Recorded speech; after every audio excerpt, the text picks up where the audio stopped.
Olá, meus amigos, tudo bem com vocês? Pastor José Francisco J. Silva, se vocês desejarem. Queridos, como eu sempre digo, é um prazer extraordinário estar de volta aqui no nosso canal pessoal, canal Pastor J. Silva, para mais uma lição. Pois é, a lição de hoje que eu trago para vocês é a lição de número... Vamos lá, deixa eu pegar aqui. Estava aqui, o vento foi e tirou, né?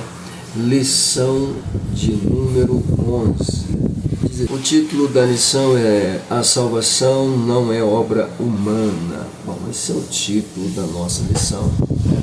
Nossa temática é falar sobre a salvação, literalmente, com toda a propriedade. E claro, quando a gente entra dentro desse cunho para falar de salvação, automaticamente a gente utiliza a chamada soteriologia, que é o estudo literalmente, né, que pauta o conteúdo da salvação. Então, nós vamos estar falando sobre soteriologia. Isso a gente vai encontrar na lição. Eu já tive aqui dando aquela olhada na lição, pontuando aqui literalmente, a gente vai fazer algumas abordagens, porque a gente precisa, claro, pelo menos conhecer o material que a gente vai fazer uso, né? E é importante que a gente faça aquela leitura antes da gente começar a pontuar o assunto. A bem da verdade, com certeza, a gente poderia aqui ministrar qualquer coisa concernente a esse tema, né? Graças a Deus, o que não falta é literalmente informação. Mas já que temos uma lição para isso, e é claro, os alunos, né, eles precisam literalmente ouvir o que esta lição apresenta. É o que a gente vai fazer aqui agora, tá? Então, desde já, como eu disse, sejam muito bem-vindos. É um prazer extraordinário ter a presença de vocês aqui comigo no meu canal. Como eu sempre digo, a presença de vocês me fortalece, mas quem fortalece o canal é aquele seu like. Então, por favor, já pega esse dedo abençoado, já deixa um like, não é inscrito, se inscreva, acione o sininho, fique conosco, vai ser um prazer ter a companhia comigo até o final, ok? Sejam muito bem-vindos. Vamos lá, lição de número 11. A salvação não é obra humana. Esse, como disse, é o título e a nossa temática de abordagem. O nosso textual está pautado aí na carta de Paulo a Tito, no seu capítulo 3, versículo de número 5, e diz-nos assim o texto áureo: não pelas obras de justiça, vamos lá, olha só, não pelas obras de justiça que houvéssemos feito, mas segundo a sua misericórdia, nos salvou pela lavagem da regeneração e da renovação do seu Espírito. Rapaz, esse versículo era bem interessante, né? Não pelas obras de justiça que houvéssemos feito. Porque isso aqui é interessante, que tem muita gente, né, que gosta de fazer obras das esmolas, né, ajudar, como se esses fatores, né, fizessem com que elas fossem literalmente dignas de ser salvas. Mas na verdade, as esmolas, né, as obras, os trabalhos não salvam, eles apenas fazem parte da nossa obrigação de ser humano. É uma obrigação que temos. Porque ele é bem clássico ao dizer, não pelas obras. Não seremos salvos pelas obras. Não seremos salvos pela nossa caridade. Não. Seremos salvos sim, pela sua misericórdia. Porque é ele olhando para nós com seu olhar de misericórdia, que é a junção de duas expressivas, né, gregas automaticamente, que parafraseia o coração de Deus, literalmente se compadecendo da nossa miséria. Então, automaticamente, misericórdia é mais ou menos isso. Deus se compadecendo do nosso estado miserável, literalmente. Mas como assim nosso estado miserável? Eu vivo uma vida boa, eu vivo bem, eu tenho... Como é que se explica isso? Quando a gente fala literalmente da nossa miséria, é justamente por conta do que Adão provocou quando resolveu desobedecer comendo da árvore que não era para comer. Automaticamente Adão entra em um estado de condenação e todos os seres humanos passaram agora a viver esse princípio de condenação, tendo que buscar de Deus o seu favor a sua misericórdia para poder literalmente alcançar a salvação. Ok? Bom, graças a Ele, Deus Todo-Poderoso, que nos deu essa oportunidade, pois é, de podermos alcançar sua misericórdia, segundo o seu favor, para sermos salvos literalmente. E escrevendo aos crentes, né, da região de Éfeso, ele diz com toda a propriedade, a igreja que estava em Éfeso, inclusive, Paulo escrevendo para eles vai falar justamente que não somos salvos, não é porque nós merecemos, mas somos salvos mediante a graça, né? E isso é favor de Deus, é dom de Deus, é presente de Deus. Olha que coisa, né? Pois é. Bom, então esse texto ele é muito expressivo, já mexe com a gente, já puxa e prende a nossa atenção, literalmente até pela forma, né, como o autor o colocou. Ele é muito bonito, é um texto muito bonito, muito bonito. Não pelas obras de justiça que houvéssemos feito, né, mas segundo a sua misericórdia, né? Deus se compadecendo da nossa miséria, meu Deus, nos salvou pela lavagem da regeneração. Lindo demais isso aqui, extraordinário. Vamos ver o que ele fala na nossa verdade prática, né? Ele diz aqui o seguinte: a salvação é um ato. A salvação é um ato de graça, olha, é um ato de graça soberana de Deus, meu Pai. É um ato de graça soberana de Deus, tá? Pelo mérito de Jesus Cristo, e não vem das obras humanas. Isso aqui é lindo, né? Quando ele diz, né, pelo mérito de Jesus Cristo. A gente vê lá em João 3,16, quando João redige, né, dizendo que Deus amou o mundo de tal maneira que deu seu Filho unigênito para que todo aquele que nele crer ou cresce, né, olha que coisa linda, todo aquele que nele crer não será condenado. Coisa linda demais isso, extraordinário isso aqui.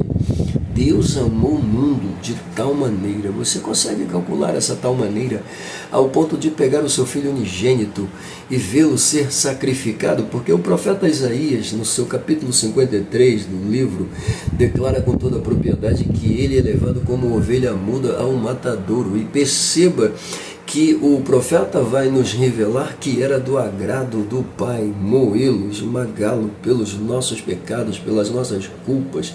Jesus, ele padeceu. Jesus, é claro, no jardim ele faz uma oração sentindo o peso, né, a angústia literalmente da morte se aproximando, né, da responsabilidade que teria que cumprir para a salvação da humanidade. Ele percebe no seu momento de dor, né, suando literalmente, gemendo e chorando, ele vê o cálice da amargura passar diante dele, né? E ele diz: afasta de mim este cálice. Mas depois que ele percebe a responsabilidade que está sobre seus ombros, ele diz: todavia seja feita a tua vontade. Aí esse mesmo, essa mesma fala, essa mesma alusão que a gente encontra, a gente vai ver um João escrevendo em uma de suas epístolas, dizendo que era do agrado dele, de Jesus, ser levado, ser conduzido, ser morto, ser entregue para a nossa própria salvação. Isso é simplesmente fenomenal. Isso aqui, claro, apenas corrobora com essa verdade prática. Perceba a riqueza desta lição. Bom, e aí a gente tem aqueles pontos de apoio, né? Esses pontos de apoio aqui, eles trazem para a gente descrições, né? E dentre elas a primeira está pautada no Salmo 49, nos seus versículos 7 a 9, né? E o autor traz para a gente desses versículos a seguinte descrição, olha só: não há recurso humano que possa salvar o ser humano. Perceba o que ele está dizendo: não há recursos humanos, né, que possa salvar o ser humano. Talvez alguém vai dizer assim: claro que existe, o dinheiro pode me salvar, eu tenho dinheiro, eu posso, sim, o dinheiro vai te dar conforto, o dinheiro pode até te dar algum benefício, mas o que mais a gente vê são pessoas riquíssimas que são infelizes, são pessoas que trazem traumas, são pessoas que carregam tantas mazelas E aí a gente descobre que o dinheiro não está trazendo felicidade para eles, está trazendo conforto, coisas boas. É claro que todo mundo quer dinheiro, quem é que não quer dinheiro? Eu também quero, mas fazer o quê? E é claro, quando ele diz que o recurso humano não traz salvação, não é a salvação, tá? Quando morre, eu vou para um paraíso. Não, negativo. O recurso humano não te dá o paraíso. O recurso humano não te dá uma eternidade feliz, como aquele final do filme, foram felizes para sempre. Não dá não. É bom para a nossa matéria, é bom enquanto nós estamos vivos. Traz conforto, traz alegria, traz felicidade. Se eu tivesse dinheiro agora, por exemplo, eu não estaria aqui. Pois é, mas infelizmente esses recursos não trazem. E o que mais a gente vê são pessoas colocando a esperança em recursos humanos, tá, da sua salvação. E alguns que chegam a dizer que não acreditam nisso, que se declaram céticos ou ateus, não existe nada disso, a vida é somente aqui, acabou, morreu. É uma desculpa para não aceitar a veracidade das Escrituras. E tem mais, livro nenhum na história da humanidade fala de salvação com tanta propriedade, com tanta convicção como a Bíblia. Não fala, né? Pois é, mas vamos lá, vamos para a próxima, né? Bom, a segunda descrição, Salmo 146, no seu verso de número 3, diz assim: somente em Deus há salvação. Então vamos lá, vamos fazer uma junção aqui. Primeiro em cima a gente encontra não há recurso humano que possa salvar o ser humano. Aí pega a segunda descrição que diz o seguinte: somente em Deus há salvação. Pronto, fechou, bonito. Pois é, e aí chega a terceira descrição, João 3,16, que eu acabei de citar aqui agora, né? Jesus Cristo é o único Salvador do mundo, o único Salvador do mundo. Pois é, aí a gente pega uma série de religiões adversas, né? Nos seus mais diversos conceitos apresentados, tentando colocar um meio, uma forma do homem chegar literalmente ao cunho de ser salvo pelas obras, de ser salvo pelas reencarnações. A gente vai falar sobre isso, calma, segura, não é hora ainda. Mas a gente vai ver tudo isso, né? E na verdade, por mais iluminado que seja, por mais mantra que faça, por mais meditações que se façam, se não tem Jesus no centro, querido, já era. Jesus tem que estar no centro. Jesus tem que ser o centro das atenções. Tem que ser, não tem jeito. Querem botar todo mundo no centro das atenções e querem deixar Jesus de fora porque Jesus salva, livra e leva para o céu. Engraçado. Bom, vamos lá. Na quinta descrição, Romanos 5:1, a fé em Jesus é suficiente. Olha só. A fé em Jesus Cristo é suficiente para a salvação. Que coisa linda, né? Porque todo aquele que nele crer, todo aquele que nele acreditar, todo aquele que nele depositar crédito, quando eu creio, eu acredito, eu deposito crédito, quando eu deposito crédito, eu confio. Se eu confio, eu alcanço. Pois é justamente isso. João 3,16 é uma pauta de fé, de crença, de acreditar que Jesus Cristo realmente salva. E no 14, versículo 1 de João, capítulo 14, versículo 1, o próprio Jesus diz: credes em Deus, acredita em Deus, confia em Deus. Mas olha só, creia também em mim, acredita também em mim. Pois é, isso é lindo demais. Vamos lá. Então Jesus, ele é suficiente para a salvação. Me desculpem as outras religiões com os seus supostos salvadores, com os seus supostos líderes, mas nenhum deles faz o que Jesus fez. Que é isso? Vai lá no túmulo do senhor Gutalma, ele ressuscitou? Não. Do senhor Alain, ele ressuscitou? Não. Não ressuscitou. Nenhum líder de religião, de seita nenhuma ressuscitou, só Jesus Cristo ressuscitou. Se você for lá no túmulo de Jesus Cristo, vai estar escrito lá: ele não está aqui, ressuscitou. Pois é, ele não está aqui. E aí? Vai lá nos outros líderes para ver. Aqui jaz fulano de tal, líder fundador da seita, da religião tal. Vai lá, tu vai encontrar. Mas o de Jesus se encontra? Não. Então, querido, ele não está aqui. Ressuscitou. Vamos lá. Sexta-feira, Gálatas 2,16. Ninguém é salvo pelas obras. É o texto. Não pelas obras de justiça que houvéssemos feito. Quando ele diz de justiça, porque as obras, né, elas literalmente são importantes. Todo cristão, ele tem que fazer obra, tem que ser caridoso, né? Tem que ser. O cristão tem que ser a pauta de ajudar as pessoas, de alcançar as almas, de ir ao encontro. É papel do cristão. Aí o cristão não faz, os espíritas fazem, outras religiões fazem, porque o cristão não quer fazer. Ah, toma vergonha na cara e vai fazer. Vai subir morro, vai lá visitar os irmãos que estão precisando de ajuda. Ah, vai. Toma vergonha na cara. Enquanto tu tá morando numa casa boa, teu irmão tá lá morando num barraco, pingando telha a telha quebrada, pingando água na casa dele. Tu pode ajudar e não ajuda? Ah, toma vergonha na cara. Caridade. Agora, isso não salva, isso são obrigações. Contribui, mas não salva. Ok? Bom, vamos lá. E por último aí, a graça é a verdade. Olha só, desculpa. A graça e a verdade, tá, vieram por Jesus Cristo. Olha que coisa bonita, né? A graça e a verdade vieram, tá, por Jesus Cristo. Eu poderia até dizer, né, vieram com Jesus Cristo, porque Jesus, ele é literalmente o amor de Deus revelado aos homens, ele é a graça de Deus dada aos homens. Aí você, como assim o amor de Deus? Porque Deus amou o mundo que deu ele, então Jesus é o amor de Deus revelado, literalmente. Deus amou o mundo, o amor se revela em Jesus Cristo, né?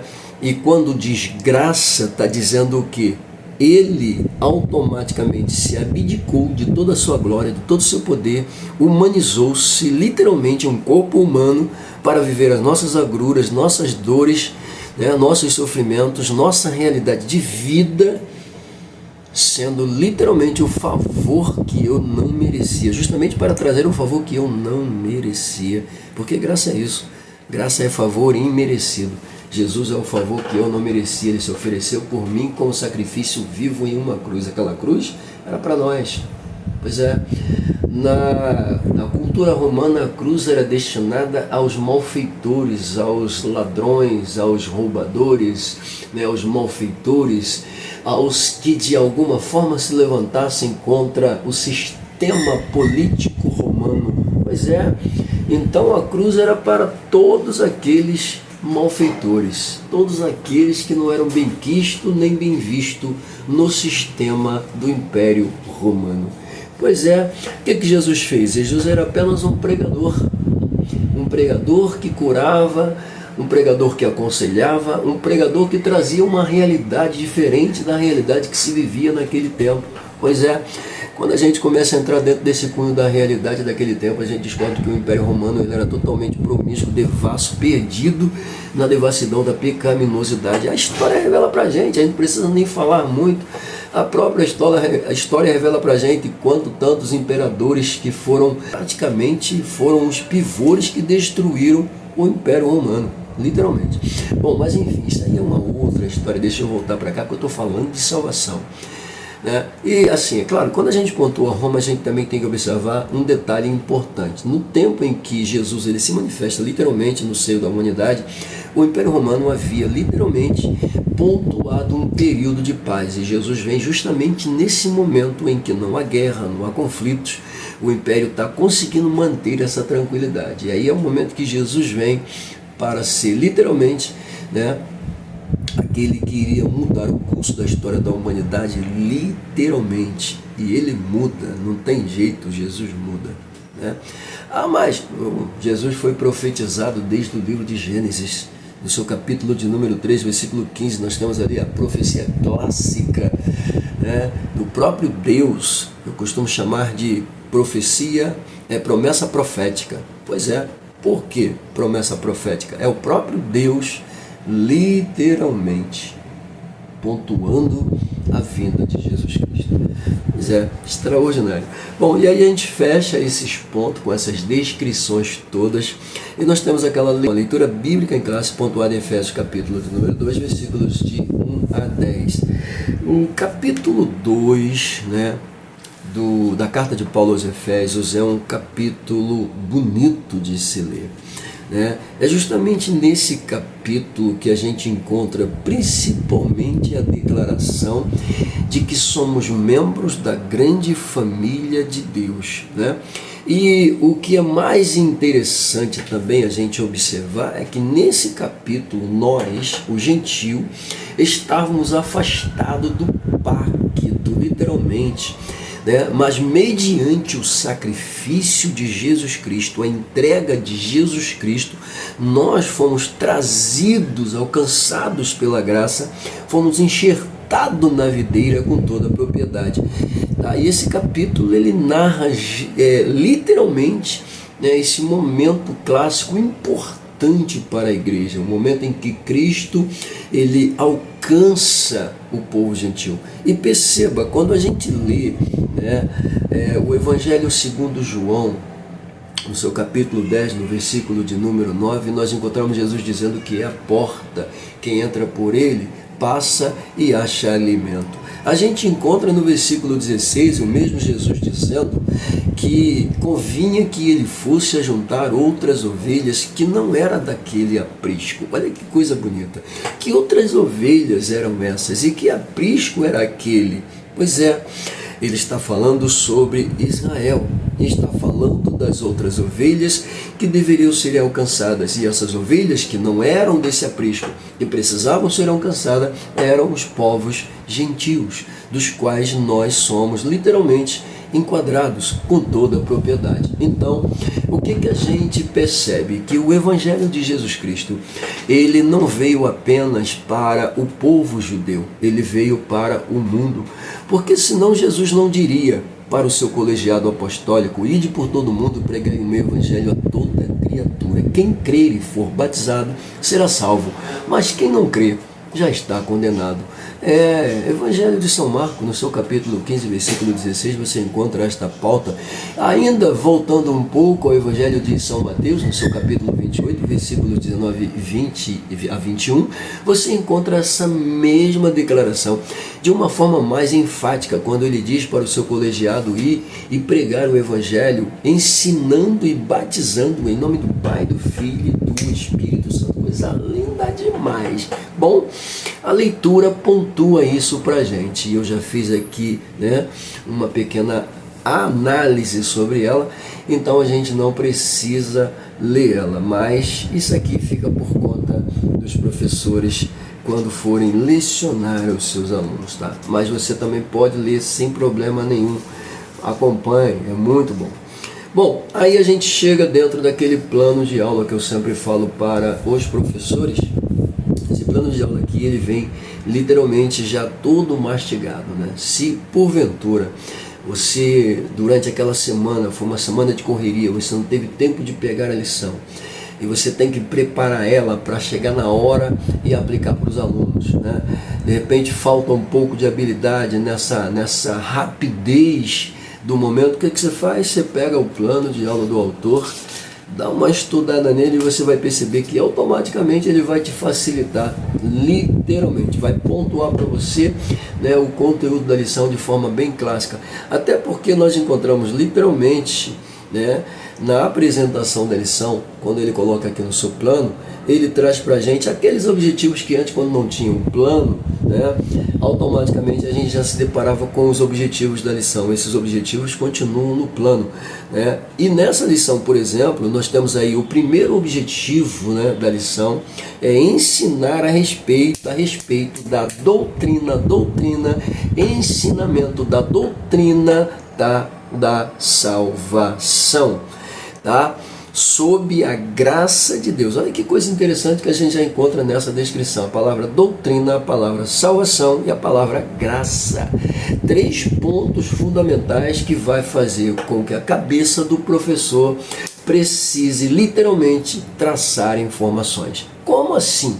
Quando você fala de doutrina, você fala de ensinamento. Quando você fala de salvação, você fala de livramento. Quando você fala de graça, você fala de favor. É simples assim. Pois é, no segundo nós temos aí elencar, tá? Ensinos inadequados sobre a salvação na antiguidade. Que é isso? Olha que coisa interessante também a gente vê na segunda, né, no segundo objetivo, na segunda declaração do segundo objetivo. Elencar, pontuar, mostrar, destacar, evidenciar, né, os ensinos inadequados, inapropriados. Tem isso? Tem. Ué. Então, esse é o segundo objetivo. E o terceiro objetivo é correlacioná-los aos ensinos inadequados sobre a salvação na atualidade. Então perceba que esses 3 pontinhos aqui são essenciais, tá? Literalmente, esses 3 pontos aqui, ele automaticamente me obriga a estudar a lição, né? A ver literalmente o que o autor ele está passando para a gente. Por isso que é importante a gente ler, né? Bom, mas voltando aqui na sua introdução do plano, que eu sempre gosto de fazer algumas observações, tá? Ele vai falar a respeito do ensino bíblico, tá? Da salvação, tá? O ensino bíblico que pontua a lição de hoje visa literalmente falar a respeito da salvação. Como eu disse, salvação significa livramento. Pois é. E ele continua dizendo: nela reafirmamos a afirmação bíblica da salvação pela graça mediante a fé. Olha que coisa linda! Pela graça mediante a fé. A gente já falou sobre isso, né? Graça é o favor imerecido. Fé é literalmente a confiança que se deposita. Pois é, meu Deus do céu. Isso é lindo demais. Extraordinário. Bom, introdução da lição. Vamos lá, introdução da lição. Bom, quando a gente chega na introdução da lição, lembrando que a lição ela vai pontuar 3 tópicos para a gente muito bons. O primeiro dele vai falar sobre a salvação, sobre a graça de Deus, muito bom isso aqui. O segundo vai falar sobre soteriologias, né? Como eu disse, soteriologia, doutrina da salvação. Ele coloca aqui para a gente no segundo ponto, né? O tópico, perdão, colocando soteriologias inadequadas, tá? Na antiguidade. A gente vai ver isso aqui de forma... É o que eu já até pontuei, eu quase falei quando eu estava falando sobre as colunas das descrições. Bom, e o terceiro, as soteriologias inadequadas de hoje. Pois é, são 3, né, tópicos maravilhosos com seus pontos de apresentações. A gente vai tentar resumi-los aqui e expressá-los de forma bem prática e objetiva para que você compreenda, né, e possa se aprofundar quando você for estudar a lição. Tá bom? A minha ideia aqui, na verdade, é apenas provocar em você o desejo de descobrir o assunto, né, na íntegra. Então eu vou apenas atear o fogo, né, e deixar vocês colocarem lenha. Só isso. Ok? Muito bem. Mas se de repente a gente tiver que colocar um pouquinho ali também de lenha, não tem problema não, a gente vai colocar. Então vem comigo. A nossa introdução ele já começa colocando o apóstolo Paulo em evidência, dizendo que o mesmo, tá? O mesmo mostra, sim, claro, dentro da leitura bíblica, que eu acabei de falar, né, o contraste entre o estado espiritual e, literalmente, da miséria humana, né? E quando ele coloca o estado espiritual e o estado humano, ele pontua literalmente a questão da restauração e vai falar da comunhão. Perceba, o apóstolo Paulo, com toda a propriedade, né, ele é um líder simplesmente fenomenal. Por quê? O apóstolo Paulo, ele pontua para a gente um dos livros, aliás, uma das suas cartas mais bonita, né, que é a sua carta aos Romanos. Ou seja, é tão impactante, mas pastor, por que você vai falar disso? Olha só, o que o autor colocou aqui? Restauração e comunhão.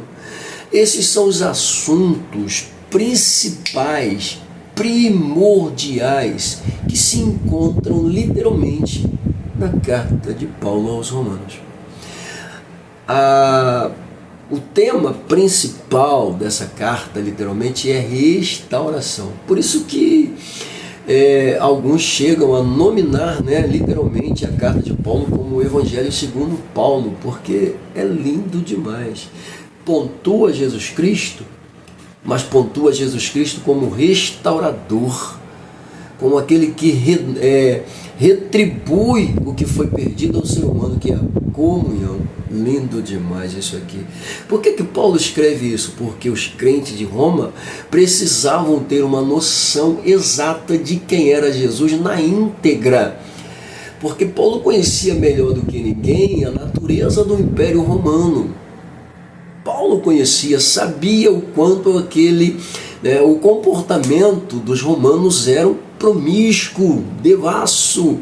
Tanto é que logo no capítulo 1, expressando o desejo de ir, mas ele também expressa, dizendo no seu capítulo 1, nos versículos 18 a 32, algo que merece uma atenção extraordinária.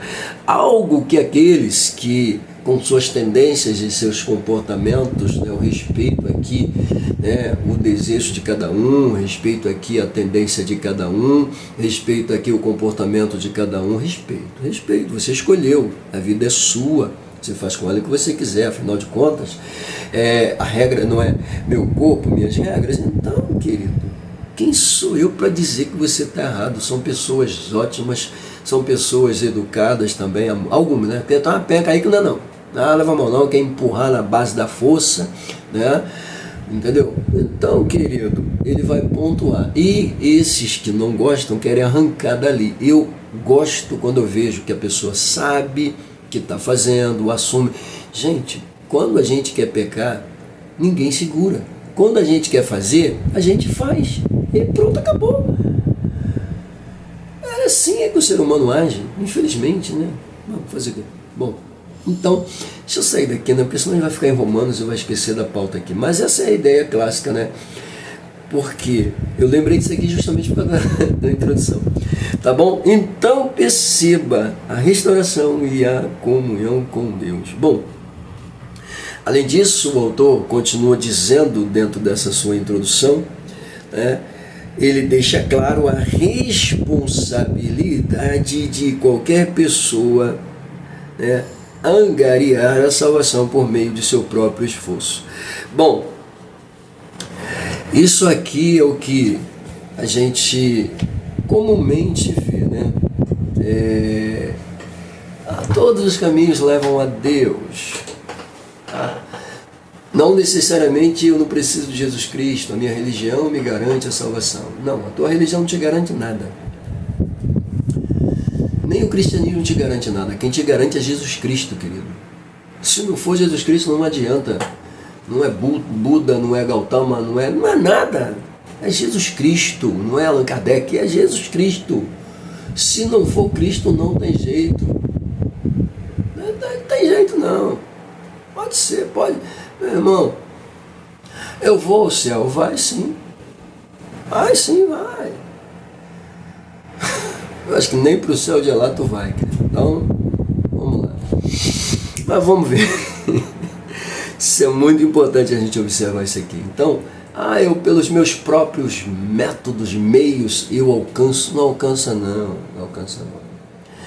Tá? Eu volto ao texto, óbvio. Não pelas obras de justiça que houvéssemos feito, não é pelas obras que eu fiz, não é pelo trabalho que eu fiz que eu vou ser salvo, não, eu vou ser salvo mediante a graça de Jesus Cristo, o favor de Jesus Cristo. Se eu aceitar o favor de Jesus Cristo, se eu me colocar para aceitar esse favor, aí sim eu vou alcançar. Fora isso, vou Tá? Então ele destaca para a gente a impossibilidade de se agariar, de se alcançar a salvação por meio dos próprios esforços. É simples assim. Deixa eu sair, vamos para o primeiro tópico, né? Tá? Deixa eu ficar preso nessas coisas. O primeiro tópico, a salvação sobre a graça de Deus. Vamos lá. A salvação sobre a graça de Deus. Primeiro ponto, a descrição do estado espiritual humano. Meu Deus. Olha só, a descrição do estado espiritual humano. Ok? Olha só que coisa, gente. Versículos de número 3, de 1 a 3. Vamos lá. E vos vivificou, estando vós mortos em ofensas e pecado. Olha que coisa. Como é que estava o estado do ser humano antes de Jesus entrar em sua vida? Ele estava morto em suas ofensas e pecado. Ele era prisioneiro, literalmente, do seu próprio pecado. Está aqui. Vamos lá. Versículo de número 2. Em que noutro tempo, olha só, em que noutro tempo andaste segundo o curso deste mundo. Olha só, lembra daquele período em que você andava no curso, né, na onda, na vibe do mundo? Pois é isso aqui que ele está dizendo. Nesse período em que você andava no curso, na vibe do mundo, você estava morto, literalmente, né? Estava em estado de morto e, meu Deus, ofensas e pecado. Que coisa, né? Vamos lá, de 1 a 3, né? Vamos pegar o 3, nem terminei o segundo. Segundo o príncipe das potestades do ar, tá? Do espírito que agora opera nos filhos da desobediência. Meu Deus, olha só como é que o estado... Isso aqui me faz lembrar uma pregadora renomada, né? Recentemente eu vi um pod dela e eu achei interessante porque ela falando que foi pular o carnaval, né? Inclusive ela faz parte da minha família aqui, né? E é a cara dela que aparece, né? E ela falou que foi pular o carnaval, aí foi lá atrás do bloco, né? E de repente deu a louca lá nela e ela começou a chamar a amiga que estava com ela: vamos para casa, que Jesus está voltando, Jesus está voltando, Jesus está voltando. E a menina: que Jesus está voltando o quê? Né? A colega dela: que Jesus está voltando o quê? Para com isso. Quando ela disse: Jesus está voltando. Quando a menina disse que Jesus está voltando, de repente deu um raio lá, um trovão, a menina ficou com medo e foram para casa. Ela falou que acabou com o carnaval de várias pessoas naquele dia. Eu achei interessante isso aqui, porque olha só, ela queria pular o carnaval, ela queria ir para o carnaval, né? E ela foi para o carnaval. O que acontece? Ela estava em estado de rebeldia. E o que a gente encontra aqui, o estado de rebeldia? Desobediência, né? Ela queria andar segundo o curso da naturalidade do mundo. Estava em desobediência, estava em rebeldia, quando o Senhor chamou a atenção dela, graças a Deus, né? E ela descobriu que ela não precisa daquilo, graças a Deus. O crente, de vez em quando, dá umas loucuras dessa, né?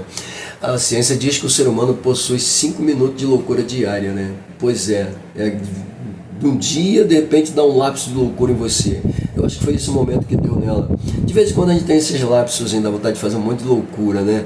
Dá vontade de dar uma de ladrão da cruz e descer para fazer justiça com as próprias mãos. Pois é, mas não é assim que funciona. Bom, o versículo 3, meu Deus do céu.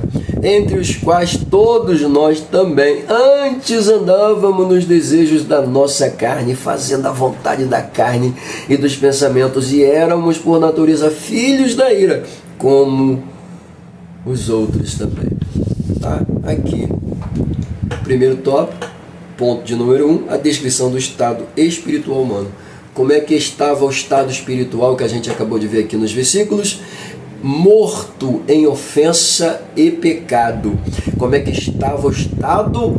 Olha só, preso, andando segundo o curso deste mundo, segundo a vibe, a naturalidade das coisas pecaminosas deste mundo, em desobediência. E ele mesmo vai dizer, e nós também, antes de termos, permitam-me parafrasear, antes de termos encontrado com Jesus Cristo, estávamos no mesmo estado, ou seja, estávamos vivendo do mesmo jeito. Meu Deus do céu, graças a Deus Jesus nos alcançou e nos proporcionou salvação. Meu Deus do céu, isso é lindo demais. Os versículos aqui mostram pra gente com toda a propriedade. Você pode pegar o conteúdo, aliás está muito bom o conteúdo aqui. Ele fala sobre a natureza humana, e é o que a gente vê literalmente. Ele fala sobre a corrupção do gênero humano, que a gente está vendo hoje com toda a propriedade para tudo quanto é canto. Pois é, misericórdia, o gênero humano está literalmente sendo corrompido, deturpado, violado, maculado, destroçado. O sangue de Jesus tem poder, meu Deus do céu. Ai, Jesus. E vou te falar uma coisa. O Frei Gilson está sendo acusado aí por causa da sua pregação. Que coisa, né? A gente nem pregar mais pode. Misericórdia. Os revoltados ficam com raivinha da gente. A gente não pode mais pregar o Evangelho. A gente não pode mais pregar a verdade bíblica, porque agora os donos da verdade se contrapõem, porque só o sangue de Jesus, misericórdia, tá? Mas perceba, quando a gente lê os 3 versículos que lemos, a gente vê literalmente a realidade humana. Pois é, gente. Paulo está escrevendo para o seu tempo. Paulo conhecia Roma, Paulo conhecia a pecaminosidade de época, Paulo sabia como que era o sistema. É diferente de hoje? Não é não. Que isso, meu Deus do céu. Só mudou de tempo, mas mudou de tempo e de endereço, mas a pauta é a mesma, não tem jeito. Misericórdia, vamos lá. Mortos em ofensas e pecados significa andar segundo o curso deste mundo. Olha só que coisa interessante, no versículo 2, segundo o príncipe da potestade do ar. Quem é o príncipe da potestade do ar? Quem é que comanda esse sistema maléfico, maquiavélico? Quem é que faz com que as pessoas sejam literalmente contaminadas, poluídas, destroçadas espiritualmente, se não é ele? Pois é, príncipe das potestades do ar. Ele está falando literalmente do cara, do danado, do condenado lá, porque daqui a pouco a gente pode nem falar o nome dele também, porque tem os adoradores dele por aí. Misericórdia, o sangue de Jesus tem poder, meu Deus do céu, meu Deus do céu. No mesmo versículo, na parte B, do Espírito que opera, que agora opera nos filhos da desobediência. Que Espírito é esse que opera nos filhos da desobediência? Espírito de rebeldia. Pois é, espíritos malignos, demônios que entram no coração dessas pessoas. O sangue de Jesus tem poder, e ele vai dizer, nós também estávamos vivendo isso, esse mesmo sistema, andando na mesma vibe, morto, no pecado, nas nossas ofensas, desobediência. Sangue de Jesus, cada coisa, meu Deus. Ele mesmo diz, andávamos nos desejos da nossa carne, éramos por natureza filhos da ira. Meu Deus, forte demais isso aqui. Uau. Vamos lá, número 2, mortos em ofensas e pecado. Eu acho que eu não preciso nem pontuar, pelo amor de Deus. Mortos em ofensas e pecado. Mas é claro, aqui a pauta que ele vai trazer para a gente é que mesmo a gente estando nesse estado de mortos em ofensas e pecados, tá? Ele, Jesus, nos vivificou. Meu Deus do céu. Olha o que o apóstolo diz, e nos vivificou juntamente com Cristo. Meu Deus do céu, coisa linda demais. Isso é lindo demais. Bom, É claro que isso aqui a gente observa. Vamos lá, ele fala aqui do versículo 5. Vamos dar uma olhada lá no versículo 5? Vamos lá, a gente está pegando a leitura bíblica, né? Bom, estando nós ainda mortos em nossas ofensas, nos vivificou juntamente com Cristo. Pela graça sois salvos, pelo favor imerecido. Meu Deus do céu! E nos ressuscitou juntamente com Ele, e nos fez assentar nos lugares celestiais. Lindo demais! Mortos em ofensas e pecado, perdidos, caminhando na vibe da natureza pecaminosa do mundo, sendo governado por um líder maléfico, subsidiado por seus asseclas. De repente, Jesus nos alcança, ouvimos a sua mensagem. Meu Deus do céu, ao ouvir a sua mensagem, fomos alcançados por sua graça. Alcançado por sua graça, Ele nos vivifica. Que coisa linda, meu Deus do céu. Coisa linda, né? Meu Deus, extraordinário isso aqui. Meu Deus. Bom, então não há necessidade de eu ficar aqui pontuando, porque a prédica principal aqui é que nós estávamos mortos em ofensas e pecados, mas fomos alcançados e vivificados com Cristo. Quem faz isso? O poder sobrenatural do Espírito Santo, que convence o homem da justiça, do pecado e do juízo. Pega a visão, vamos para o 3. Bom, a exegese dos versículos 8 e 10. Vamos lá. O que diz os versículos 8 e 10? Porque pela graça sois salvos, por meio da fé. Isso não vem de vós, é dom de Deus. Não vem das obras, para que ninguém se glorie. Porque fomos feituras, aliás, somos feituras de sua... Porque somos feitura sua, criados em Cristo Jesus para as boas obras. Olha que coisa interessante.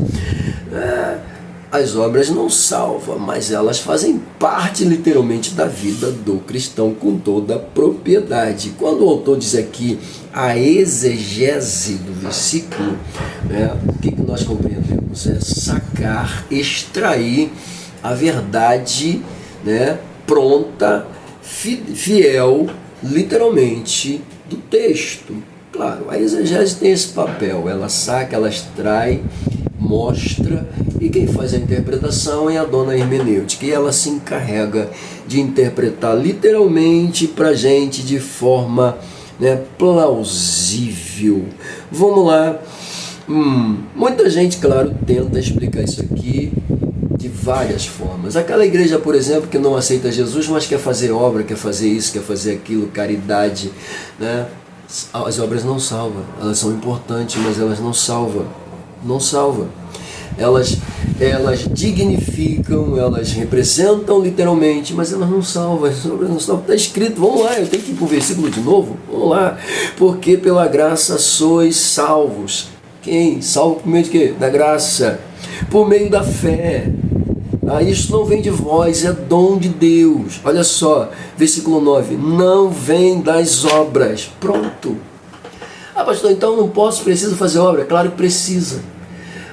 Eu preciso visitar a irmãzinha que está lá em cima precisando de ajuda. Precisa. Que isso? Eu, hein? Quantas pessoas precisam de ajuda e você fica aí na sua vibe do eu e não ajuda?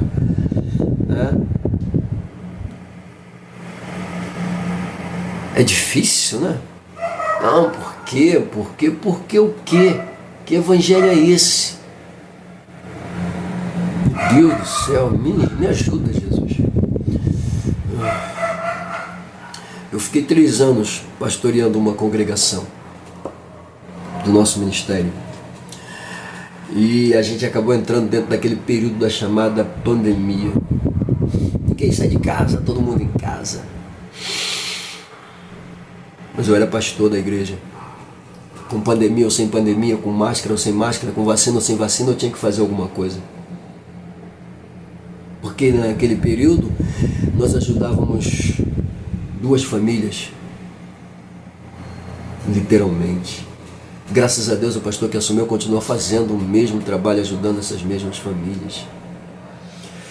E durante esse período de pandemia eu pedi ajuda, falei com o pessoal, olha, preciso de cestas básicas, preciso de ajuda, me ajuda, a gente precisa ajudar as pessoas. E Deus foi tão bom que Deus providenciou cestas básicas para a gente ajudar as pessoas.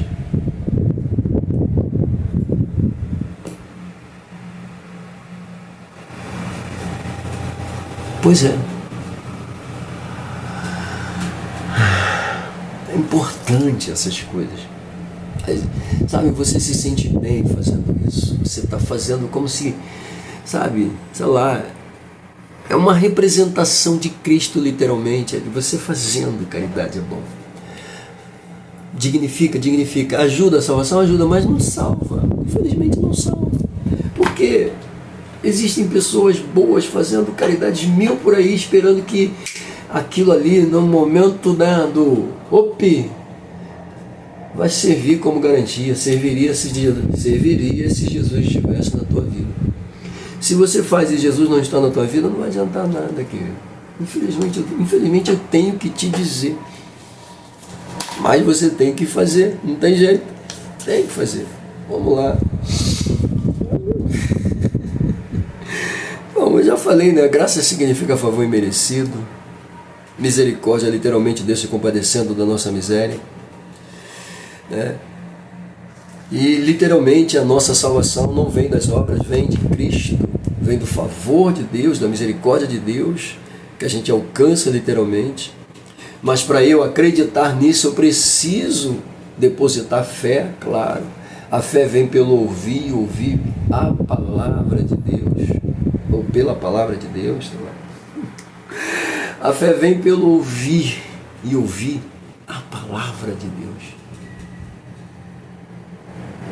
Quando se prega, a palavra pregada transmite confiança, credibilidade, fé, faz você mudar o curso da tua história crendo, acreditando que Jesus é Senhor, Salvador, Libertador com toda propriedade. Tópico de número 2, vamos lá. Bom, esse tópico de número 2 aqui, ele é interessante. Por que ele é interessante, pastor? Olha só. Soteriologias inadequadas da antiguidade. Eu já disse para vocês o que é soteriologia, né? Doutrina da salvação. Mas ele pontua para a gente aqui os reencarnacionistas. Tem que ler bem devagar esse negócio aqui, porque senão enrola a língua, não sai. O segundo, os galacionistas. E o terceiro, os gnósticos. Esse terceiro é mais fácil de falar, né? Galacionistas, tem que ir devagar. Reencarnacionistas, mais devagar ainda. Mas vamos lá.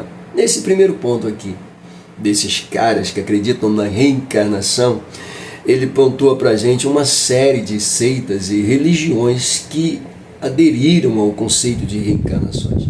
Ele pontua até para a gente aí que a ideia da doutrina da reencarnação, ela tem origem tanto no hinduísmo, né? Pois é, o hinduísmo, literalmente. E, gente, vou te falar, quando a gente fala sobre o conceito de reencarnação, pontuando o hinduísmo, a gente vê cada barbaridade. Né? A mulher do cara que morreu reencarnou numa cabra, numa vaca, num rato, numa cobra. Meu Deus do céu.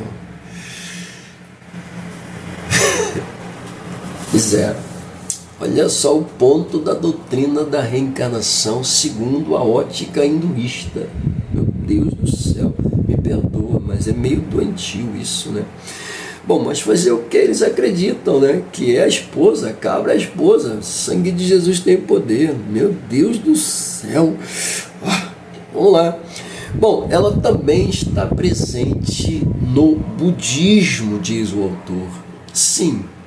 O budismo ele trabalha com aqueles pontos de iluminação, né, de evolução, né, e acaba pontuando essa ideia, né, o elemento espírito ele reencarna, e cada reencarnação é uma evolução, um estado, até ele chegar ao nirvana, sei lá o que, qualquer coisa desse tipo aí. Pois é, está presente no budismo, tá? Presente no jainismo, no sikhismo, e é defendida pelos Hare Krishna, né?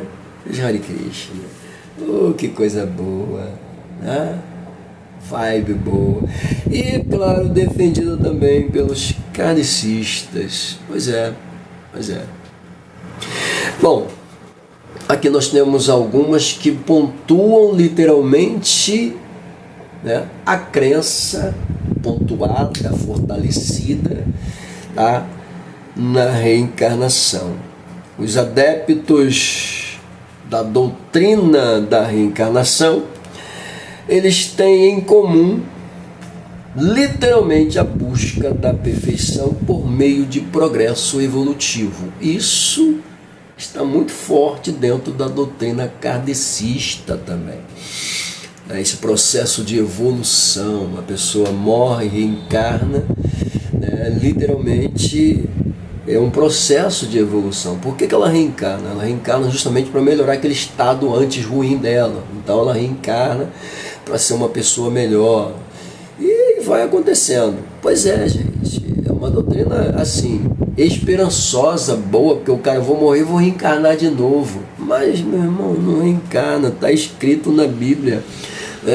Ao homem está ordenado morrer uma única vez e logo após vem o juízo. Meu Deus do céu, não tem essa onda, vibe de reencarnação não. Morreu, acabou, o corpo ali acabou, a matéria foi pro pó, não vai reencarnar não, porque escrito está, o homem está ordenado morrer uma única vez e logo após vem o juízo.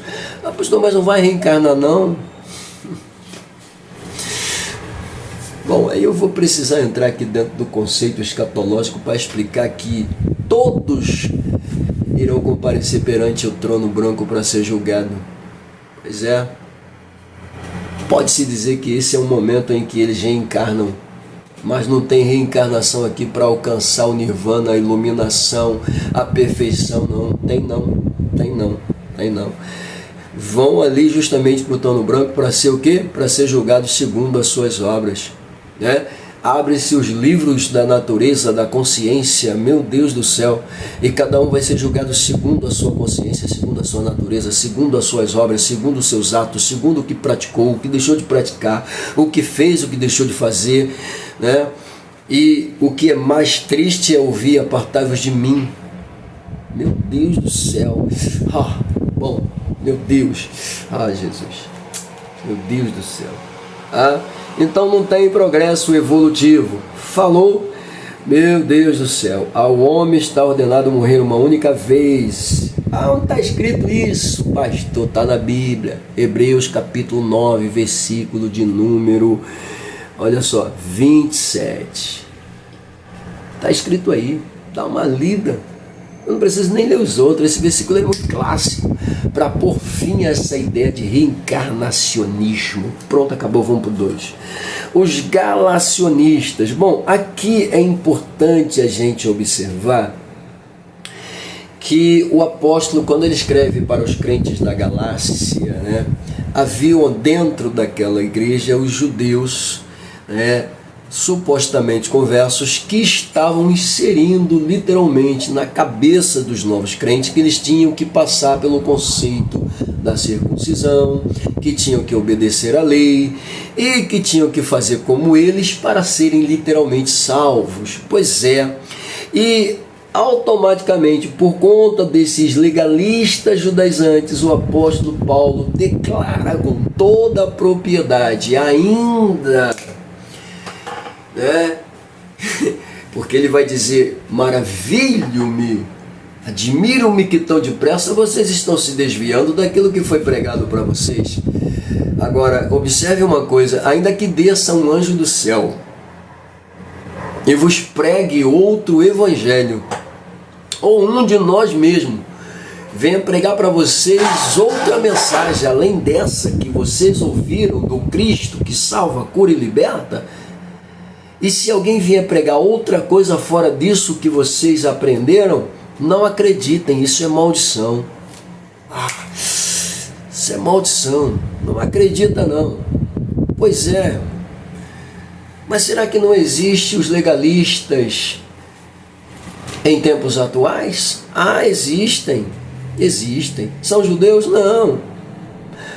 Posso dizer que como aqueles que aparecem na igreja de Apocalipse dizendo-se judeus e não são, mas são da sinagoga de Satanás? Pois é, temos bastantes assim com essas roupagens de crente, aparência de crente, pregando lorota, abobrinha, ensinando o que não está escrito na Bíblia, né? Sangue de Jesus tem poder. Que coisa! Cada uma que a gente vê que dá vontade de chegar lá, dar Deus, misericórdia, Jesus, que é isso? Você tem meu Deus do céu, cada pataquada, papagaiada que a gente vê, principalmente isso aqui mostra demais. Que isso, gente? Pregando o que não está escrito na Bíblia, ensinando papagaiada que não está na Bíblia. É o cara que bota o vestidão, roupão reluzente, fica rodando. Meu filho, a gente já está tendo aí ideologia de gênero. Assume o que você quer, meu filho. O que você quer? Botar vestido para ficar rebolando dentro da igreja, requebrando dentro da igreja, vai dizer que é o Espírito Santo? Sangue de Jesus tem poder, mano. Vai ler Bíblia, vai estudar, pelo amor de Deus. O que é isso? Não está escrito esse negócio na Bíblia, não. Só se estiver na Bíblia de Cipriano, porque na palavra de Deus eu não vejo aqui o roupão, o homem tem que usar o roupão reluzente. Não, porque aqui está escrito que tem que usar o roupão. Não está escrito isso. E agora apareceu doido aí que bota o quipá também. Pelo amor de Deus. Sangue de Jesus tem poder. E já entra. E vai um monte de mané atrás. Que isso? Isso aqui é a pena do anjo. Isso é a pena do anjo. O anjo, a pena do anjo, pegou a pena de um pintinho lá, botou lá e veio a pena do anjo. Pataquada, palhaçada. Sangue de Jesus tem poder, pena do anjo o quê?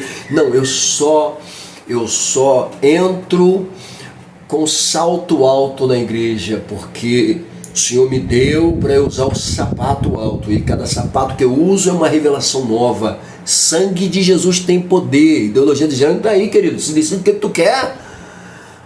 Coca-Cola vai virar Fanta, Fanta vai virar Coca-Cola. Que eu não estou entendendo, não. É o golpe de karatê. Que evangelho é esse? Que pataquada é essa? Misericórdia. Pois é. Ainda que desça um anjo do céu. Coisa linda isso aqui, sabe por quê? Paulo está escrevendo isso aqui antes do advento do livro preto da Caaba. Antes. Pois é. Antes do outro dizer que o anjo apareceu para ele e levou ele até as placas e revelou para ele. Pois é. Do outro que disse que estava na sua erija e na caverna ele encontra com Gibril, Miquil, que revela para ele. Meu Deus do céu.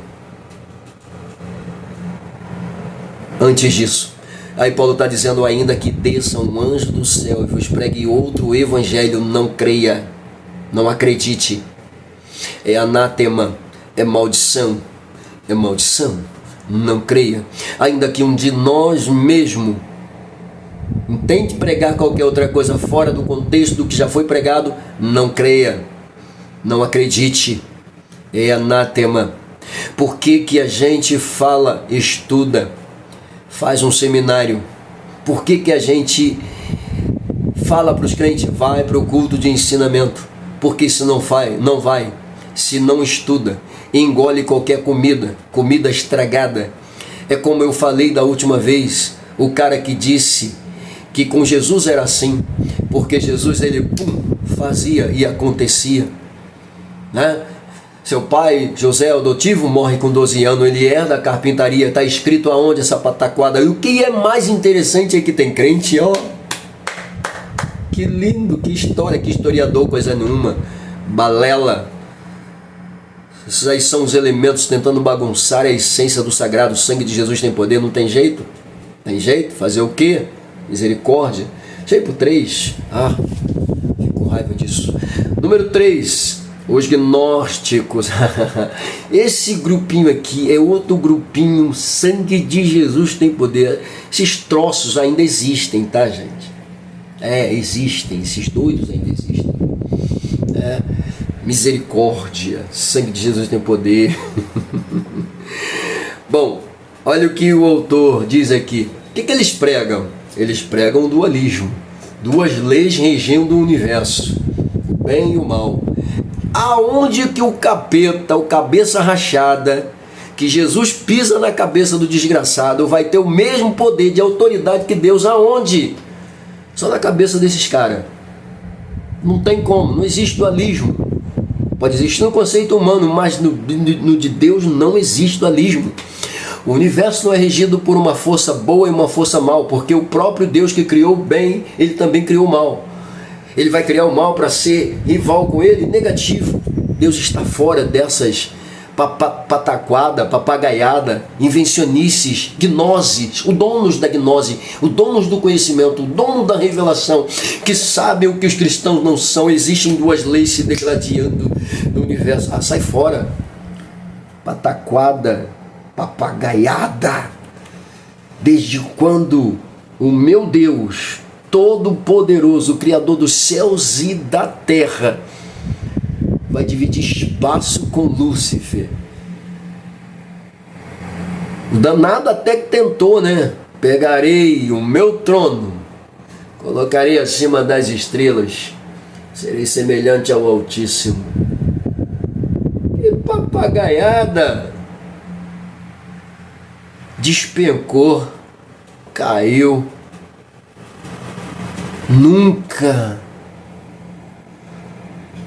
Nunca será. Então, os donos da gnose têm essa visão dualista do universo. Aí o autor disse assim: o fundador dessa pataquada, Emmanuel, no ano 216 a 276, oriundo da Pérsia, hoje no atual Irã, esse elemento desenvolveu esse ensinamento composto, né, entre literalmente a luz e as trevas, dizendo que ambos possuem a mesma, né, dimensão com toda a propriedade. Claro que não, hipótese alguma, né? Olha só. E os dois, né, lutam pelo domínio da natureza do próprio ser humano. Ele deduziu que existe a luz e as trevas, essas duas leis que regem o universo. Essas duas leis brigam pelo domínio do ser humano. E aí, meu Deus do céu, o sangue de Jesus tem poder. Ok? Essa é uma pauta boa, muito boa. Mas fecho aqui. Deixa eu ir lá pro número 3, tópico de número 3. Olá, Mandinha, tudo bem? Boa noite. Vamos lá. Tópico de número 3. Claro que eu vou editar aqui, eu vou cortar muita coisa ali ainda, mas posso falar com vocês aqui e automaticamente me dirigir. Muito obrigado pela presença de vocês. Vamos lá, deixa eu só dar uma olhada aqui. Bom, ainda muito pouco. Não ganhei nenhum compartilhamento, vocês estão entrando, mas eu peço aqui encarecidamente, muda aquele coração, por favor. Se vocês estão gostando da mensagem, compartilha com alguém, por favor, compartilha, avisa que vai estar lá no canal Pastor J. Silva, lá no YouTube, completinha, gravadinha, bonitinha, né? Então, compartilha esse material. Mas vamos lá, deixa eu voltar para cá. Bom, as soteriologias inadequadas de hoje. Vamos lá, os estudos, né, sobre a salvação da atualidade, nos dias de hoje. Como é que se observa, como é que se ensina hoje em dia, né, a pauta da salvação? Ele trouxe para a gente justamente aqui o islamismo, né, trouxe para a gente aqui as testemunhas de Jeová e trouxe para a gente o mormonismo. Poderíamos apresentar muitos outros pontos, óbvio, né? Muitas outras seitas e religiões também, com toda a propriedade. Tá? Mas esses três aqui são fundamentais. Eu já até falei aqui sobre o islamismo, né? De forma sutil. Eu falei sobre ele, né? Porque o fundador, né, do islamismo, na sua erija, ele vai se encontrar com Miguel, com Gabriel, né, enquanto fazia sua caminhada, busca, né, do conhecimento, e ele vai ter o encontro com Gabriel e com Miguel, e esses anjos vão revelar para eles, né, todo o segredo do Alcorão. Pois é. E aí, automaticamente, o que a gente aprende? A doutrina do Alcorão é boa? Como é que Jesus é visto dentro do Alcorão? Bom, Jesus dentro do Alcorão é mais um dos profetas. Não é visto como o agente essencial da salvação. Ele é apenas mais um profeta, no mesmo nível que o próprio Maomé, né? No mesmo nível que Maomé, que outros profetas da Bíblia, no mesmo nível. Então, Jesus não é o agente de salvação. Não é o agente de salvação, tá bom? Então essa é literalmente a crença. Para eles, Alá é o Deus poderoso, piedoso, né? Alá não ama os opressores, os agressores. Alá não ama nenhum ingrato pecador, né? Esta é uma das 24 vezes que o Alcorão afirma que Alá não ama os pecadores. Na concepção dos islâmicos, não há necessidade de expiação, logo não existe salvação. Então Jesus Cristo, como eu disse para vocês, passa a ser apenas mais um dos profetas. Por quê? Porque automaticamente o elemento, né, que está disposto a entregar sua vida pela pauta, pelo ensinamento, por Alá, ele não precisa de intermediador. O próprio Alá é o seu intermediador. Tem que falar devagar, né? E você vê que o cara está disposto, literalmente, a morrer por essa causa. E a lógica diz que para aqueles, né, que morrem em nome de Alá, né, automaticamente vai estar no paraíso, né, com Alá e com mais de não sei quantas virgens. Então o cara, né, bonito, dos olhos negros, cabelos longos, bonitona, o cara vai para lá como? Estou morrendo em nome de Alá, em nome da minha... Pois é, vou ficar bem com Alá, tá tudo certo. Bom, esse ensinamento não se enquadra no conceito de salvação. Não tem virgem coisa nenhuma esperando ninguém no céu. Pois é, não tem esse negócio não, né? E não precisa morrer em nome de Deus, né? Matar não sei quantas pessoas para ser agraciado por Alá. Não, Deus não faz isso, tá bom?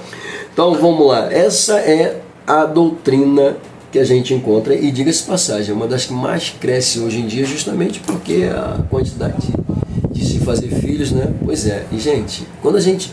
É porque a gente não tem tempo para esmiuçar. Eu tenho isso material, inclusive, pronto, como um material que a gente usa no seminário, é a Apologética Completa. A gente fala sobre todas as seitas e religiões, praticamente, que nós conhecemos a nível de mundo, de modo geral. A gente fala de todas elas, e a gente tem uma pauta gigantesca sobre o Islã, meu Deus do céu, sobre o hinduísmo, né, sobre o catolicismo, pegando todos os pontos aonde tudo começaram a convergir para a realidade do que é hoje o catolicismo, o protestantismo, tudo isso a gente tem lá dentro desse material. É um material riquíssimo, riquíssimo. Foram dias, meses de trabalho fazendo uma pesquisa. O negócio é bom demais. Então a gente tem uma gama de informação. Aqui é muito sucinto para a gente falar sobre isso, mas a gente tenta falar o máximo possível para você ter uma ideia de que o conceito do Islã não se enquadra com o conceito do cristianismo. Tá? Se Jesus no Islã é mais um, no cristianismo Jesus é Deus. Se lá no islamismo Jesus não salva, no cristianismo Jesus salva.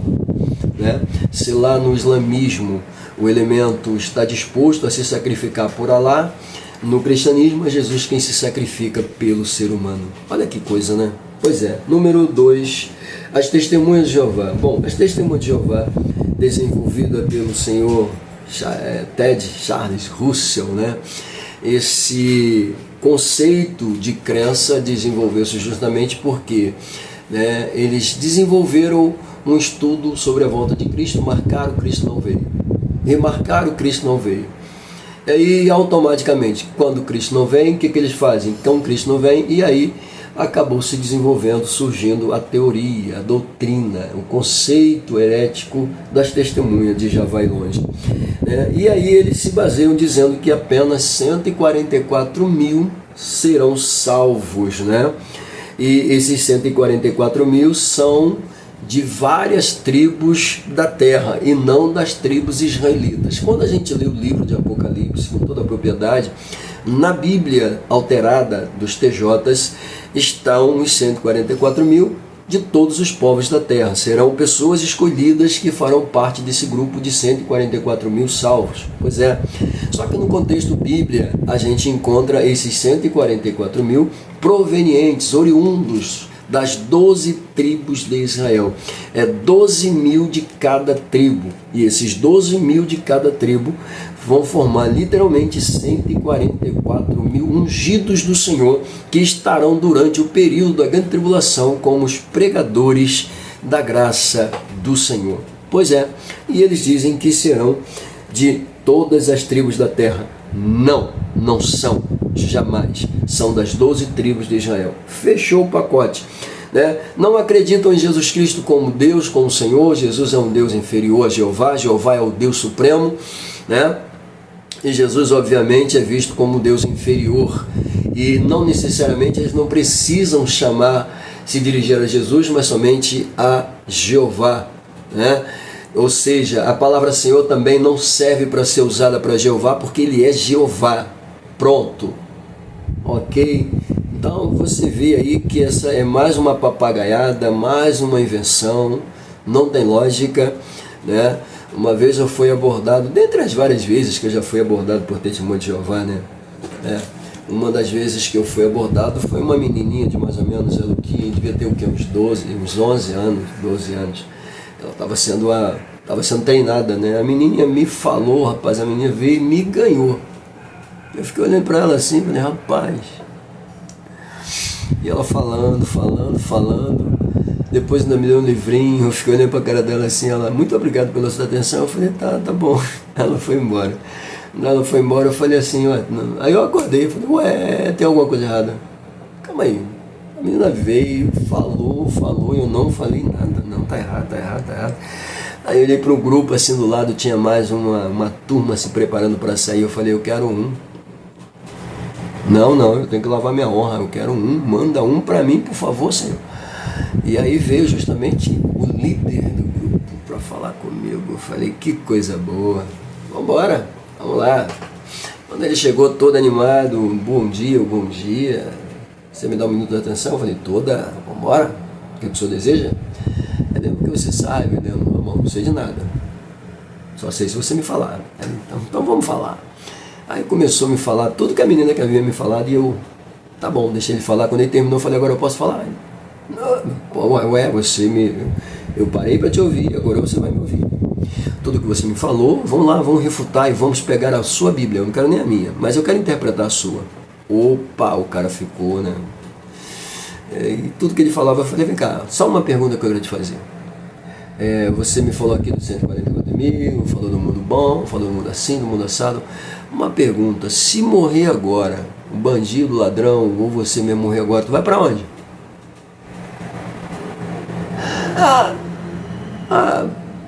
Jeová dá um jeito. Eu falei, opa, calma aí, querido.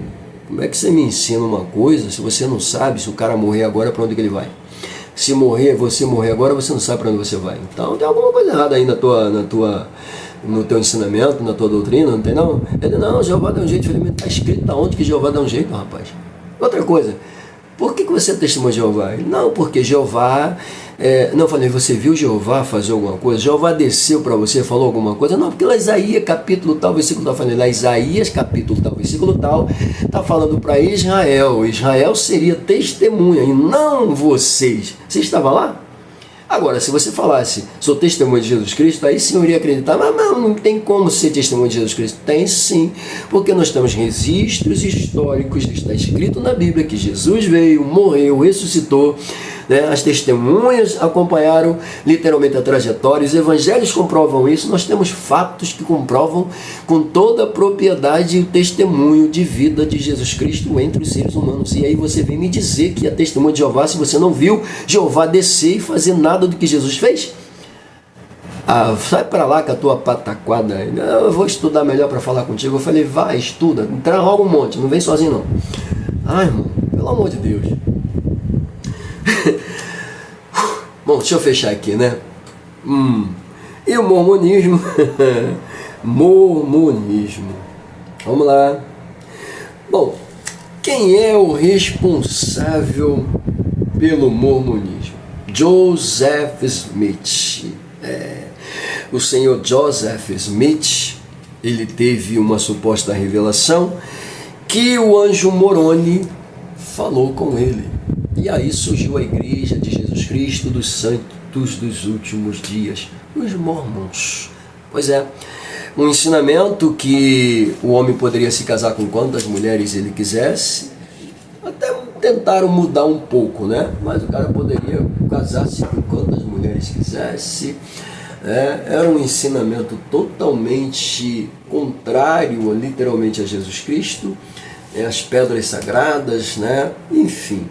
Moroni, que eles dizem ser um anjo, na verdade foi um guerreiro antigo, né, que morreu, né, literalmente morto, e agora aparece para Joseph Smith como anjo. Pois é, olha só que papagaiada. Aí eu volto a dizer o que Paulo disse aos crentes da Galácia: ainda que desça um anjo do céu, ainda, uma suposição, e vos pregue outro evangelho além destes. E aí eu tenho